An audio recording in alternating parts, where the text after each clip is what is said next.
Hey, what's up? It's Bon. Let's talk about Mass Effect. So, most of the content I've been doing about this game has been speculative for the next one.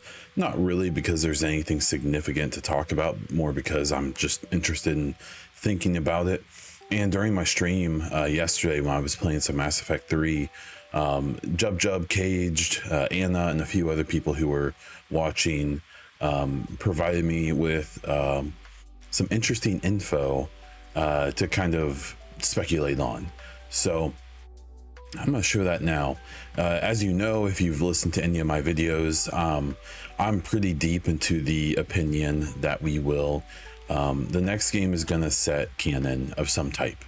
I think that the universe at the end of 3, the gaming universe of Mass Effect, is just too broad to possibly make a game that's a direct sequel to that that's realistic. So I think that they pretty much have to narrow down the story in some capacity, and I think the way that you do that is to pick a bunch of canon things. So because the next game seems like, from what we've seen so far, which is minimal and not guaranteed, it seems like we're going to be in the Milky Way. I think that's the one thing I'm willing to really put my foot down on. Other than that, it turns into a bunch of stuff that I hope for, right? And so if the game is going to take place in the Milky Way, I think the main thing that they will set as canon to realistically make another game is the ending of Mass Effect 3. The ending of Mass Effect 3 is such a daunting task to take up that when they decided to make a game in 2017 after Mass Effect 3, they sent it to another galaxy and moved it 600 years later. Basically, and if you watch my interview with Mark Dara, he kind of quipped about, it's such a daunting thing that there's a reason Andromeda took place in a different galaxy that was essentially cut off from whatever happened at the end of 3. So if we're going to talk about what kind of things they could make canon, I think a lot of that will come down to community popularity. I think that they will definitely make one of the endings canon. I think everything after that, it will just depend. Geth Quarians, Rachni, the Genophage, things like that. So let's look at some of the stats that we do have. What I have here is information that was kind of dug up and provided by people on the stream, so thank you all very much. And so here on the left, if you see my mouse cursor, this is a sheet from 2017 or 2013, back when Mass Effect 3 came out originally. And these are the stats to do with that game specifically. On the right side here is the most recent Legendary Edition, and I believe this is taking into account all 3 games included in the Legendary Edition. My assumption is that if they're going to use these stats to help them decide what they're going to do with the next game, it's probably going to be the Legendary Edition, because it's going to reflect more of the current kind of atmosphere around games and players, where this info from 9 years ago probably isn't as useful, but could still be taken into account. And I will mostly focus on the Legendary Edition here, but I do want to at least do some comparing and contrasting to the old game. So let's start from the top here. So F-Shep or M-Shep, what people preferred at this point in the Legendary Edition. This was in 2021 when they put these stats out. My guess is that this has probably stayed mostly the same. So 32% Fem-Shep and 68% Male-Shep. That is in pretty stark contrast, if you see over here, to the back in the day. It was 82% Male-Shep and 18% Fem-Shep. So it's almost double for F-Shep, which is a big deal. And I think that has to do with a lot of things. I think Jennifer Hale's performance has become quite legendary. And so I think anyone who enjoys games, wants to experience her take on it. I think there's probably more women playing games now, or playing especially these games, than before. And I think maybe it's just more normal for men to feel more comfortable playing as a female character in a game. And I think that's cool. So I think this is a very positive change, no matter what the reason is. The main reason and it's not very useful, but I speculate that there's just more women playing than there used to be, is because my own YouTube channel, even though it's not very big, I still pay attention to the analytics. And one big thing that's changed, when I was the Division focused creator, my male to female ratio was like 98% to 2%.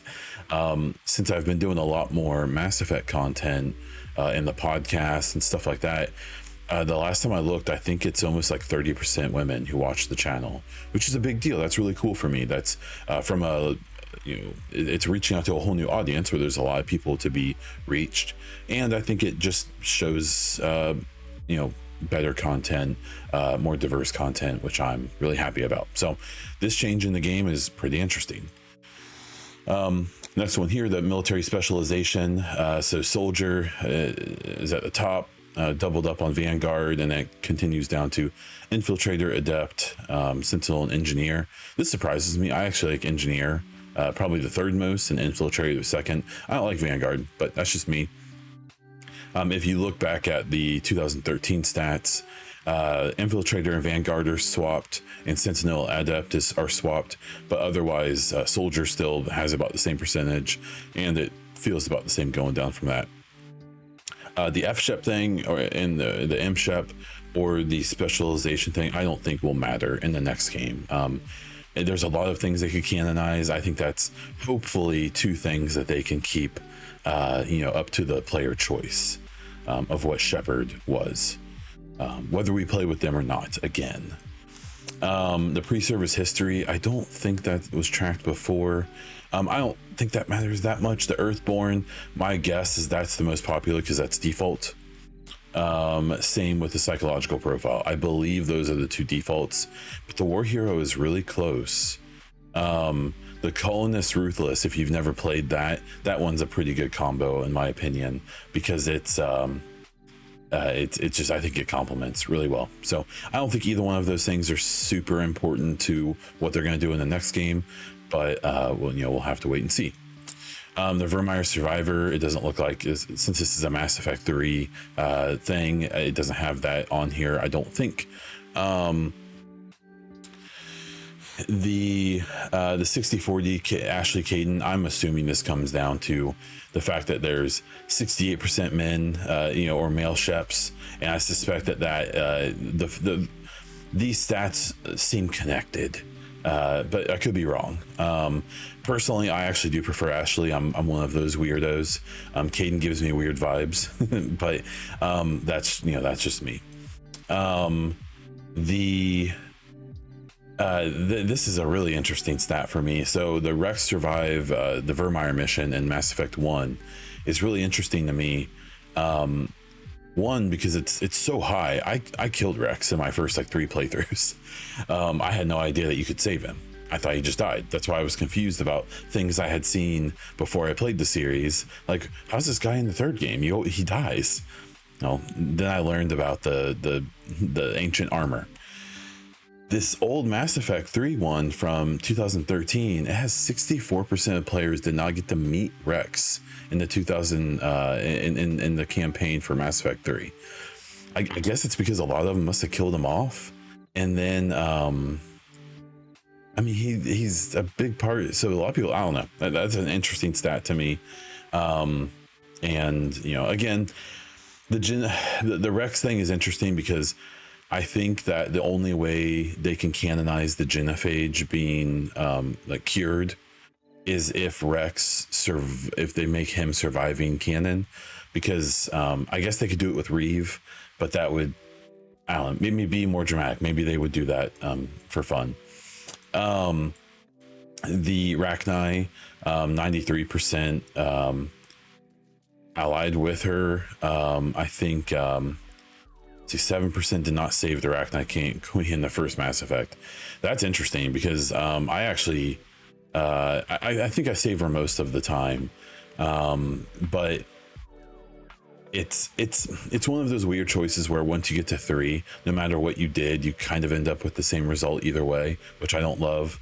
But that's another one that I think they could. I think they could.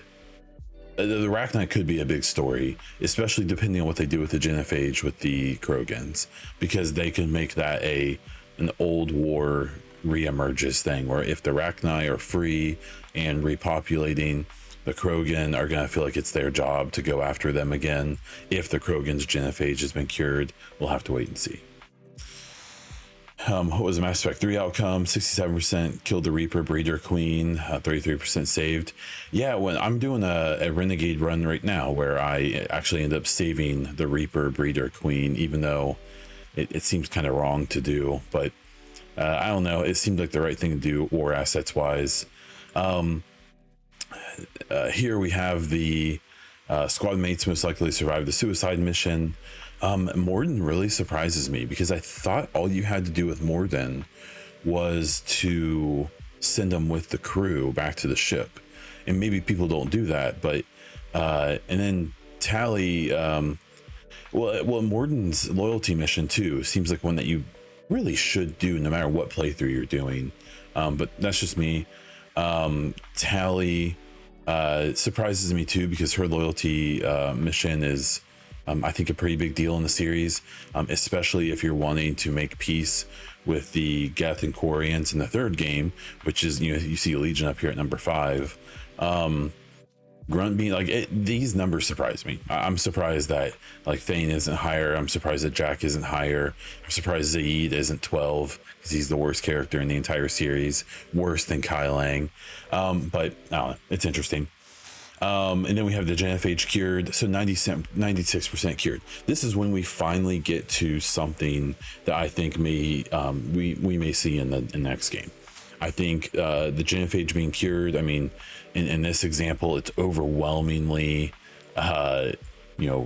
supported and done by players. This is one of those things where like they're probably gonna that could definitely be set as canon, and because to take into account both possibilities would be a pretty significant feat in the next game.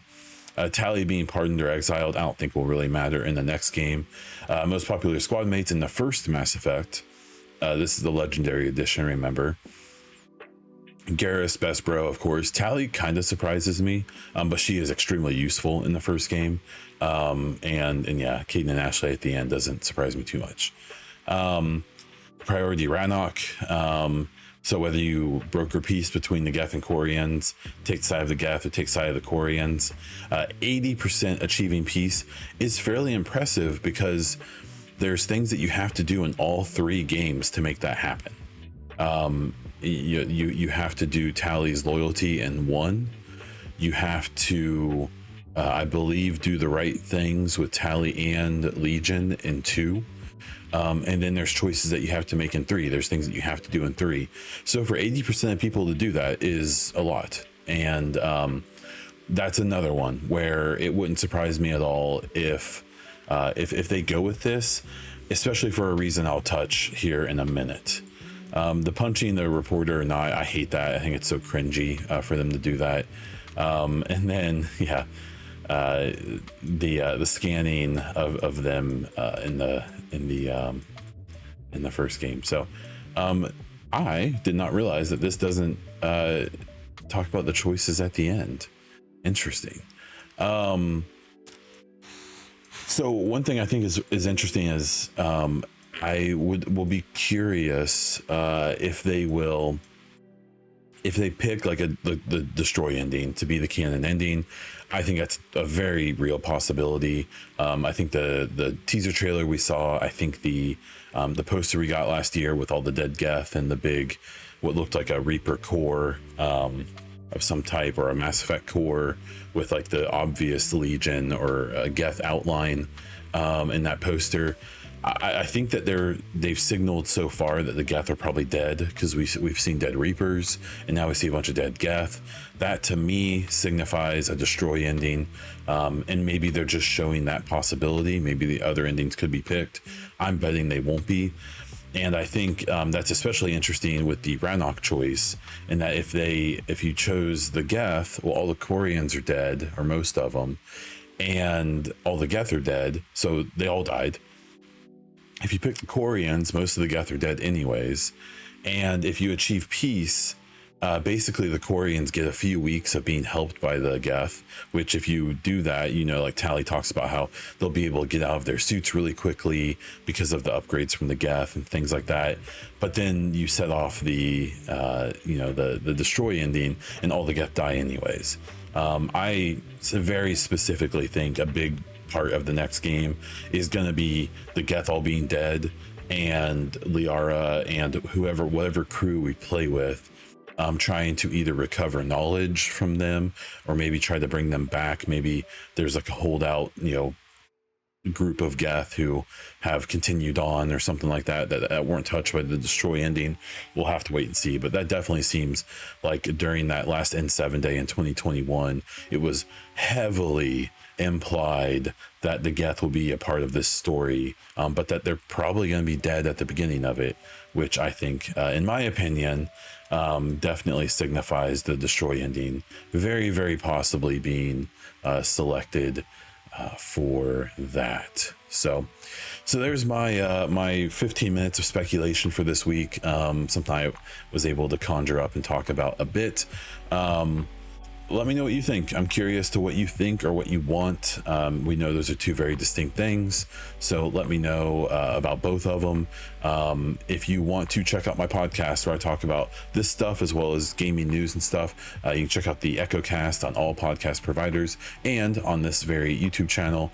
You can also get more videos and get notifications and stuff if you subscribe to the channel, like this video, and comment down below.